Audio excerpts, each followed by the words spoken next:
Khammam parliament అభ్యర్థిగా TRS తరపున పోటీ చేసిన తాజా మాజీ ఎంపీ నామనాగేశ్వరరావు కుటుంబం సోమవారం ఓటు హక్కు వినియోగించుకున్నారు. ఖమ్మం నగరంలోనే ఎన్ఎస్టీ రోడ్లో గల కవిత పీజీ కళాశాలలో నామనాగేశ్వరరావు తమ కుటుంబ సభ్యులు సమేతంగా ఓటు హక్కు వినియోగించుకున్నారు. నామనాగేశ్వరరావుతో పాటు ఆయన సోదరులు నామనాగేశ్వరరావు, నామ సీతయ్య, నామ కృష్ణయ్య వారి కుటుంబ సభ్యులతో సహా అంతా ఓటు హక్కును వినియోగించుకున్నారు. సాధారణంగా ఓటర్ల మాదిరిగా క్యూ లైన్ లో నిలబడి కుటుంబం సభ్యులందరూ తమ ఓటు హక్కును వినియోగించుకున్నారు. అనంతరం జరిగిన మీడియా సమావేశంలో బీఆర్ఎస్ ఎంపీ అభ్యర్థి నామనాగేశ్వరరావు మాట్లాడుతూ జిల్లాలో పోలింగ్ సరళి ప్రశాంతంగా కొనసాగుతుందన్నారు. ప్రజలు స్వేచ్ఛగా తమ ఓటు హక్కును వినియోగించుకోవాలని పిలుపునిచ్చారు. ప్రజాస్వామ్యంలో ఓటు అత్యంత విలువైన ఆయుధమని ఎంపీ అభ్యర్థి నామా సూచించారు. నామ కుటుంబంతో పాటు నామా ఇద్దరు తనయులు నామ పృథ్వీతేజ, నామ భవ్యతేజ వారి సతీమణులు ఓటు హక్కును వినియోగించుకున్నారు. ఇప్పుడే నా ఓటు హక్కు మా ఎంటైర్ ఫ్యామిలీతో పోలింగ్ చేయడం జరిగింది. ఎక్కడి పోయినా కూడా చాలా మంచి స్పందన ఉంది. ముఖ్యంగా నేను అందరి వాడిగా ఖమ్మం బిడ్డగా, ఖమ్మం రైతు బిడ్డగా ఏదైతే నన్ను ఆశీర్వదించారో అదే ఆశీర్వాదం ఈసారి కూడా నాకు చాలా క్లియర్ ఎక్కడి పోయినా కూడా అవుపడ్డది. తప్పకుండా కూడా ఖమ్మం ప్రజలు వారి మంచి ఆలోచన చేసి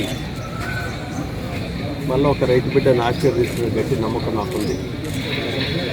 దాంట్లో భాగంగా అన్ని దుఃఖాల్లో కూడా ఇప్పటివరకైతే ప్రశాంతంగా ఓటింగ్ నడుస్తుంది.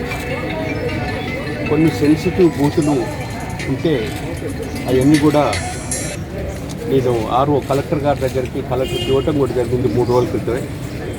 మొత్తం ఖమ్మం జిల్లా ఓటింగ్ అంతా కూడా ప్రశాంతతగా నడవాలని, ఎక్కడ ఎలాంటి ఇబ్బందులు ఉండకూడదని నేను నిన్ననే అడ్వాన్స్గా ఎక్కడైతే సెన్సిటివ్ బూతులు ఉన్నాయో అవన్నీ కూడా లిస్ట్ అవుట్ చేసేసి మొత్తం ఇవ్వటం జరిగింది.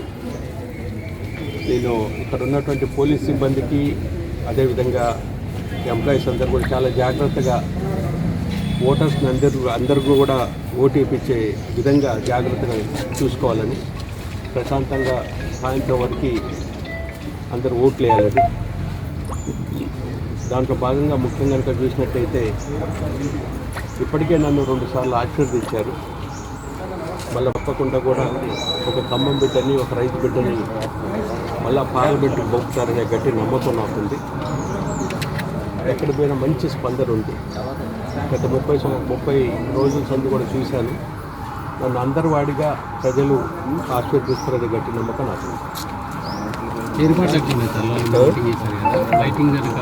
కొద్దిగా అక్కడక్కడ లైటింగ్, ఐప్యాడ్ అంటే పెట్టే సిస్టంలో ఈవీఎం ప్యాడ్స్ పెట్టే సిస్టంలో కొద్దిగా ఇది ఉంది. కొద్దిగా చీకటి అక్కడక్కడ ఉంటే ఇప్పటికే కొన్ని విషయాలు చెప్పాను. ఇంకా మిగతా అన్ని కూడా బూత్లు అన్నీ కూడా చూసి ఇటువంటి ఇబ్బంది ఏదైనా ఉంటే వెంటనే అధికారుల దృష్టికి తీసుకొస్తాను. సార్, బ్యాలెట్ బాక్సులు కూడా అసెండింగ్ ఆర్డర్లో కొంచెం కన్ఫ్యూజ్గా ఉంది. 1 to అదొకటి గమనించాను. 1 to మీరు చెప్పింది కరెక్ట్. 1 to 1 సీరియల్ నెంబరు ఉండాలి. ఆ విధంగా కాకుండా కొన్ని దుక్కులు రివర్స్ పెట్టారని తెలిసింది. ఎమ్మటే 1ని పక్కనే పెట్టాలని, ఈవీఎం ప్యాడ్ 1 సీరియల్ నెంబర్ ప్రక్కన పెట్టాలని కూడా ఇక్కడ చెప్పడం జరిగింది. మిగతా దుక్కులు కూడా కొన్ని కంప్లైంట్స్ అవి వచ్చినాయి. అవి కూడా నాకు నోటీస్కి ఏది వచ్చినా కూడా వెంటనే అధికారుల దృష్టికి తీసుకెళ్తాను.